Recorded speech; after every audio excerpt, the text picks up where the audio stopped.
Welcome to Beardy, Bruce Lee Central. Hey everybody, it's Birdie here. What's going on, guys? Okay, so this interview here was thought to be lost forever until I found it a few years ago in my archives, and I've been restoring it ever since. Now, the reason it's taken so long is because the audio was so bad you couldn't hear anything. So it's taken us a while, and now it's finally done. And this is one of the most important interviews, maybe the most important interview in Bruce Lee's life ever, because he talks about personal issues, being challenged to fights in Hong Kong, and his famous quote, "I have no fear." So here we go, guys. Enjoy. Bruce, as a screen tough guy, you're going to have to suffer what all movie heroes suffered. Challenges from exhibitionists and nuts asking you to fight, challenging you to fight. It's already begun to happen, hasn't it? Yes, it has. How do you deal with it? When I first learned martial arts, I too have challenged many established instructors. And of course, some other challenging me also. But what I have learned is that challenging means one thing, is that what is your reaction to it? How does it get you? Now, if you are secure within yourself, you treat it very, very, very lightly, because you ask yourself, am I really afraid of that man? Or is that man, do I have any doubt within me that he's going to get me? But if I do not have such doubt, and if I do not have such fear, I would certainly treat it very lightly, just as today the rain is going on strong, but tomorrow, baby, the sun is going to come out again. I mean, it's like that type of a thing. Of course, they can't lose by challenging you. Even if they lose, they get the publicity of being a guy who actually fought. Well, let's face it, I mean, in Hong Kong, can you have a fight? I mean, a no-hold-bar fight. Is it a legal thing? It isn't, is it? And to me, you see, a lot of things, I mean, like challenging and all that, I am the last to know. I am always the last to know, man. I mean, I always find out from newspapers, from reporters, before I personally realize what the hell is happening. How much of your screen personality is really you? I mean, you teach martial arts, so you're obviously very good at it. But of course, teachers are not always the best exponents or practitioners. Are you able to take care of yourself, would you say? I will answer this, first of all, with a joke, if you don't mind. Oftentimes people come up and say, "Hey, Bruce, are you really that good?" I said, "Well, if I tell you I'm good, probably you will say I'm boasting. But if I tell you I'm no good, you know I'm lying." But, all right, going back to be truthful with you, let's just put it this way.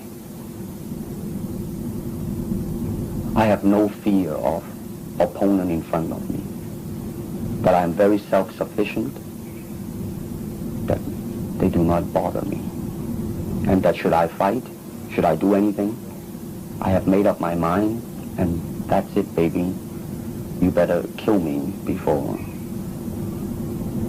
Bruce, in The Big Boss, you play a man who's very slow to anger. Yes. He's shy, diffident. You even stay out of fights in the early scenes because of a promise you made to your mother. Yes. Is that a little bit like you, or is this just a screen personality? This is definitely a screen personality, because as a person, one thing that I have definitely learned, and my life, it seems like it's a life of self-examination and self-peeling of myself bit by bit, day by day, is that I do have a bad temper, a violent temper, in fact. So that is definitely, some people that I am portraying, not Bruce Lee as he is. Savage, relentless attack, whereas those son of a bitch are cowardice. Turning their heads, swinging their punch, and after the second round, they're all abreast. Oh, really? I mean, they're really pathetic looking. I mean, very, very amateur. Amateurs, yeah. I mean, even a boxer a boxer, when they concentrate on two hands, disregard how amateurish they are, they do their thing. That's right. There ain't no war. They're really. But whereas those guys go out there, they haven't decided what the hell they're going to use. Yeah. I mean, before they contact each other, they do all the fancy stands and all the fancy movements. But the minute they contact, they just don't know what the hell to do. Yeah. I mean, that's it. They missed and they fell on their asses and they tugged and hold and wrestle and I mean, the whole Hong Kong, they call it 細蚊仔打交. That's the interpretation, even in Hong Kong. Yeah. Can you imagine that? I mean, even those guys see it that way. I mean, what do you think of the appreciation of people here? Yeah, right. Well, period. That's right. The level is still so... So what I'm hoping to do in film is to be just that, man, to raise the level. And, it's a real mission there, really. Yeah, it really. I mean, actually, not only raise the level, actually upgrade. That's right. Gain respect from the Western world. That's what I hope to do, man. Because, like here, I mean, you know, the reason I'm coming back is Warner Brothers wants me to do a television series, but I don't think I'll do it now. Yeah. I'm going to concentrate, you know, in Hong Kong and do it. Yeah. Yeah, start from there. Actually, there's and actually, you might be able to expand it to here, like the Italian picture, A Fistful of Dollars, and things like that, if the quality can be uplifted. Yeah. And that's what I, you know. Well, that's actually more and more, Dan. I mean, it's becoming more and more simple to me as a human being, and more I search myself, and more, I mean. I think you're all well. I mean, the questions are more and more lifted, and more I see clearly, you know.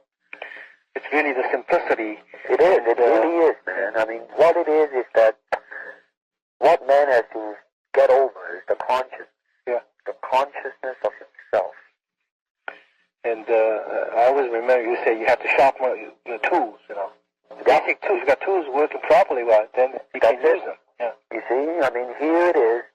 If you can move with your tools from any angle, then you can adapt to whatever the object is in front of you. That's right. And the clumsier, the more limited the object, the easier for you to pot shot it. That's what it amounts to. That's right. I think sometimes... and more, I mean, really, what it is that it utilizes the body to come to some sort of a realization. Disregard whatever your pursuit happens to be. In my case, is the pursuit of becoming moment to moment, whatever that thing is, and constantly questioning myself. You know, what is this, Bruce? Is it true or is it not true? Do you really mean it or not mean it? Yeah. Once when I found that out, that's it. I mean, like my coming back to refuse the television series is one of the major decisions. That's right. That's right. Well, you actually reach the point, you become very, actually quite philosophical. You see the ultimate goal. Well, let me say this. I mean, I haven't as yet been able to control my anger, which I have violent anger. This comes by season, by age. Well, not only that, but I mean, if I have given me the time to just stop for a few minutes, I will be able to control it. But unfortunately, I mean, like, let's say if 𝘽𝙧𝙪𝙘 is manly enough, instead of going to the newspaper or walk up to me and slap me, that's the end of him. I mean, I have yet been able to turn the other cheek, man.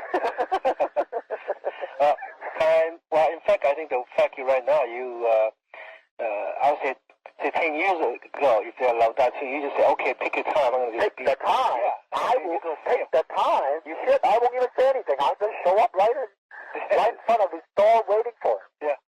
That's all there is to it. I mean, I have yet refused one challenge ever since I was in the United States. Yeah. Wrong Batman and all these bullshit artists, all of them. Yeah. So, mention it, I just accept it. Yeah. I mean, you know. Well, the fact that you're able right now to see... the first question I ask myself is that, do I have any fear or any doubt about this man? Yeah. I don't.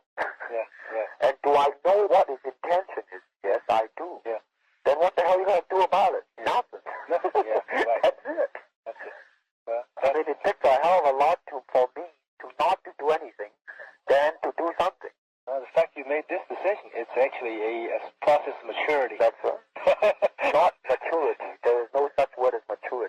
Maturing. Maturing. Damn right, man. Yeah, continually striving. Yes, because that's right. when there is a maturity, there is a conclusion and a cessation, man. That's the end. That's when the coffin is closed. That's right. Yeah.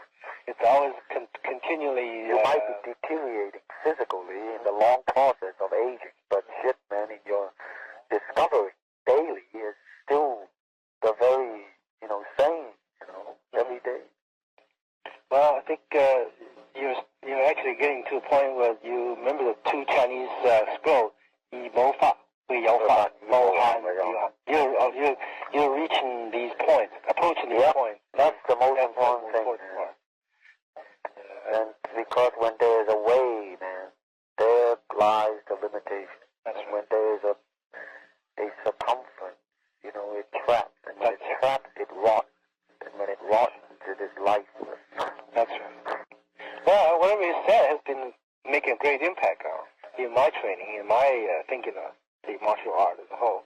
I mean, it seems like once you talk to you and so on, work in this, you never would ever go